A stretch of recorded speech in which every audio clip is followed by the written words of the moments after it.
হ্যাঁ everyone, good evening. আজকে সন্ধ্যেতে আমরা একটু বাইরে বেরিয়েছিলাম, একটু অল্টারেশন দোকানে যাওয়ার ছিল। তো আমারগুলো দেওয়ার সাথে সাথে মাও তার প্রয়োজনীয় কিছু জিনিস দিয়েছিল অ্যান্ড গুলুরও কিছু ছিল।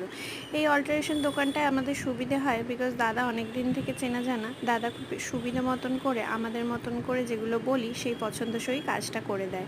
দেন আমরা মঞ্জুশ্রীতে চলে গেছিলাম। এটা হচ্ছে বেলেঘাটায় একটা কালী মন্দিরের শপটা, শাড়ির দোকান। তো এই দোকানের সাথে পরিচিতি করিয়ে দিয়েছিল আমার মাই আমার সাথে। তো সেখানে শাড়ি কিনতে যাওয়ার রিজনটা আমার জন্য না, একজনকে আমার দেওয়ার ছিল, গিফট হিসেবে না, সেই বলেছিল নিয়ে যেতে। তো তার জন্যই পছন্দ করা, যেহেতু দুর্গাপুজোর সময় আমি বাড়িতে যাব, মানে পাপা মামুনির কাছে বাবার বাড়িতে, তো সেই জন্য। তাই না আমরা গোপু সোনার জন্য দুটো ড্রেস নেব বলে একটা শপে চলে গেছিলাম। মামুনির ছোট দুটো গোপালের জন্য ড্রেসও নিয়ে নিলাম। দেন আমার নিয়ে আর একটা রোল খেয়ে বাড়িতে চলে এলাম। দেখো এবার গোপুর ড্রেসগুলো কি সুন্দর হয়েছে, দুটো কটনের, দুটো জরি বসানো আর দুটো এমনি অন্যরকম। তো চ্যানেলটা